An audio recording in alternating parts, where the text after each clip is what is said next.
wanted to make this video because I'm remembering a dream I had, and this has happened a couple of times where I think I just have God's given me the ability to interpret dreams, and it's happened with other people have told me their dreams and they can't figure out like what it meant, and I told them what I thought it meant, and then over the next couple of years it unfolded in their life. And so this is a dream I had, I think about 2 or 3 years ago. And I hope that's not too noisy. We're having a rainstorm, so the wind is pretty loud. So in this dream, I was with all these women. We were in some weird, it was like some weird castle place or like a temple. And I used to be bisexual, and so all the women I was with, we were in like some kind of coven, and I guess I was like intimately knew this one woman that was in charge of the ritual, and we were looking out through this window down onto the street, and there was like a parade of people taking this woman to be sacrificed. And I remember pointing out, oh, that's a ritual going on. Are they going to kill her? And the woman didn't want me to talk about it. She wanted me to go lay down with her in this bed, but we didn't do anything. I was just laying next to her and we were just talking. Like she was pretending to be upset and needed me to like make her feel better or something. And so we went to this room, and it's like this weird conglomeration of like medieval castle fantasy like decoration and 4-poster bed and stuff. And then I was taken out of that situation, which was, I'll explain that in a second, and I was in a tavern. And the tavern was like a mixture of like colonial, 1700s, and then medieval and biblical time periods mixed together. And we were in this tavern, and it was during wartime. And there were people coming and going, soldiers coming and going, and the soldiers represented the angels. They looked like you and me, but I just knew they were angels. And there were other humans there, and there was a man there. He had a beard. He was like a white dude with a beard and a tan, and his hair was kind of a reddish brown, and his hair was cropped short. And he had a crown, but it wasn't fancy. It was like made out of brass or something. And his chair was a little bit more ornate. It was on an elevated platform, so he could see. I hope you didn't hear me just burp. Anyway, so he could see all the comings and goings of everyone in the tavern. And he was speaking very loudly, and he had this sense of humor, and he was making everyone laugh while he was handing out orders. And he started yelling above the noise like, I have a job. Will anyone do this for me? I have a job. Will anyone do this for me? I think that's what he was saying. He was either saying I need someone to do something, or he was saying I need a writer. I need a writer. Will anyone write for me? And I was looking around, and it was like everyone they weren't really ignoring him, but they had work to do, so they didn't pay attention because they had already accepted their assignments. And so I looked around, and he was still like, I need a writer. Who's going to write for me? Who's going to be my writer? And so I raised my hand. I stood up and I said, I'll do it, if no one else is going to. And he was then in a booth with me, sitting across from me, and I understood the symbolism of, I knew it was King Nebuchadnezzar because I know biblical history, and so I understood he was a symbol of a king who was issuing, assignments to people. And I think I was sitting at a table with him and an angel who was dressed like a colonial soldier for some reason. I don't get that symbolism. And he handed me a quill pen. And on the quill pen, like, imagine this is like a quill pen, right? It was like a cartridge of bullets, but each bullet was a nib, which that's what those old-fashioned ink pens, the writing part is called a nib. And so it looked like there were maybe a dozen nibs on there.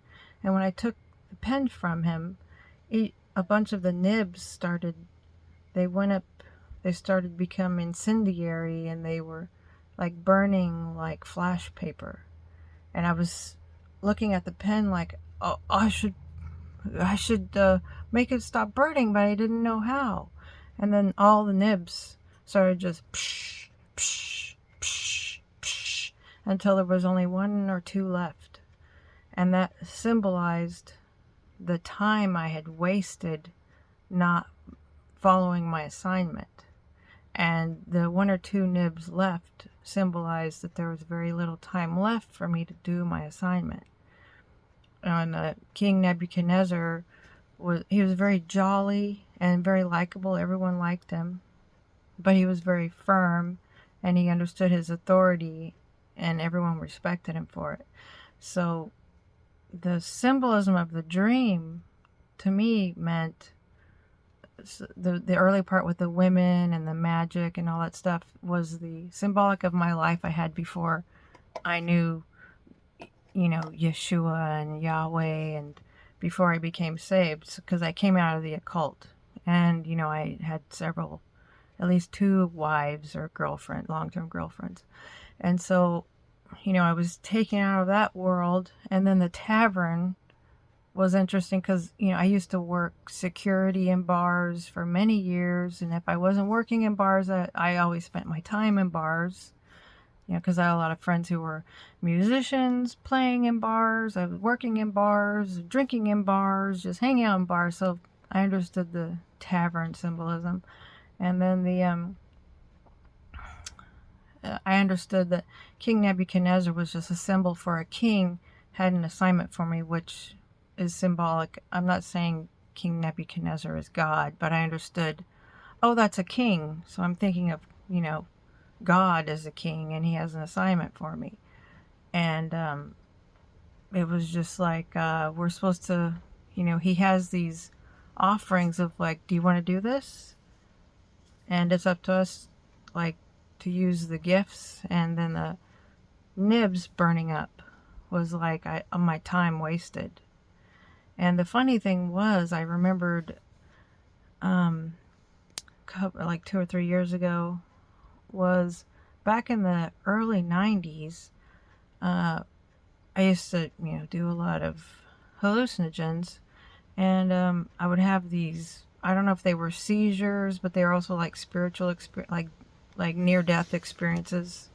And I went into that waiting place, like between life and death, and I met this, I guess I thought they were angels, but it was like a male-female thing.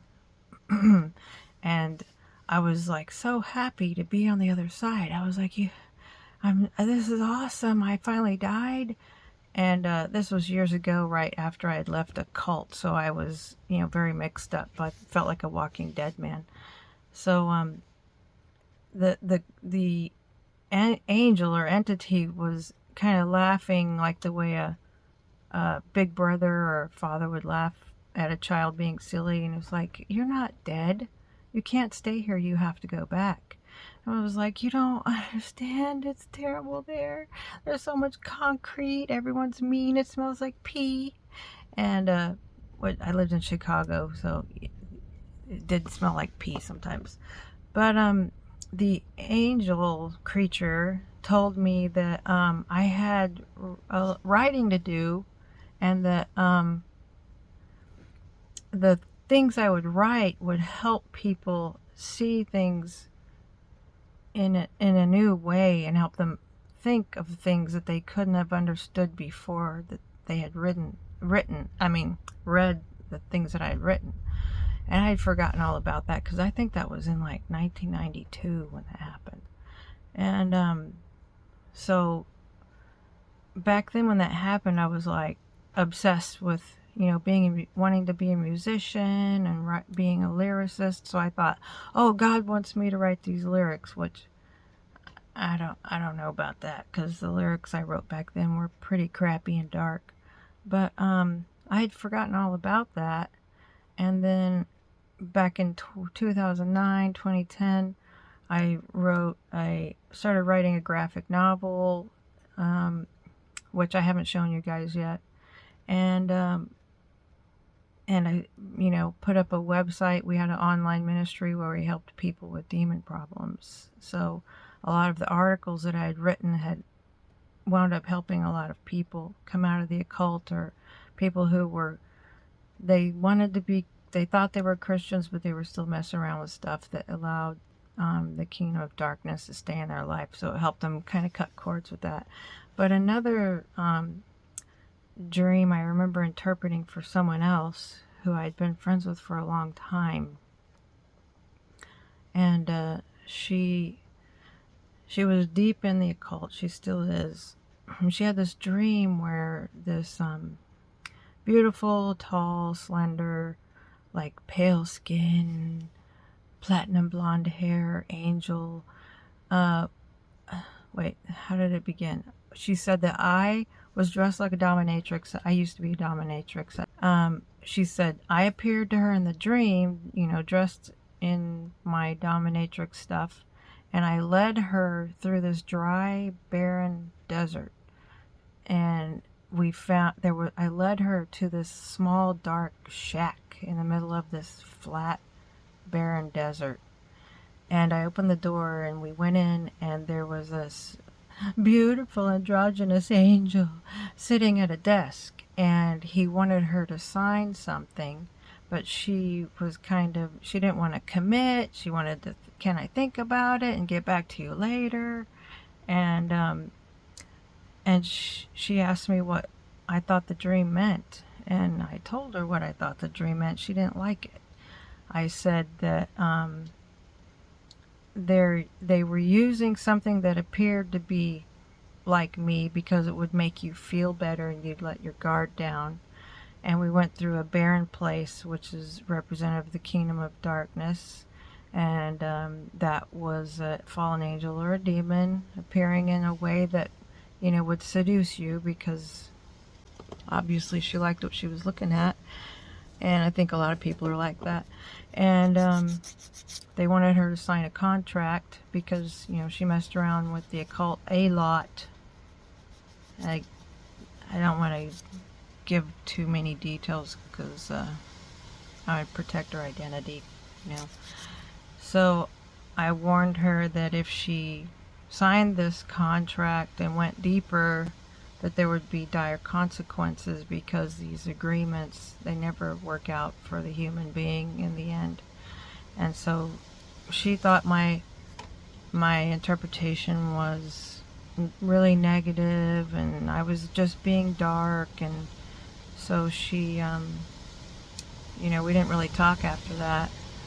And then a couple years later, I find out that she lost her shop. Both of her kids got taken away by her family that had caused her a lot of problems in the past. She pretty much lost everything, and she had a really unfair judge, and I'm not going to go into why she was in court. And she had a really unfair sentence for someone who was a first offender. She spent time in prison for something she shouldn't have gone to jail for. And it seems kind of like she's lost her mind. And at the time she was really getting into some stuff that, I don't know, that she shouldn't have been messing around with. And I feel really bad for her.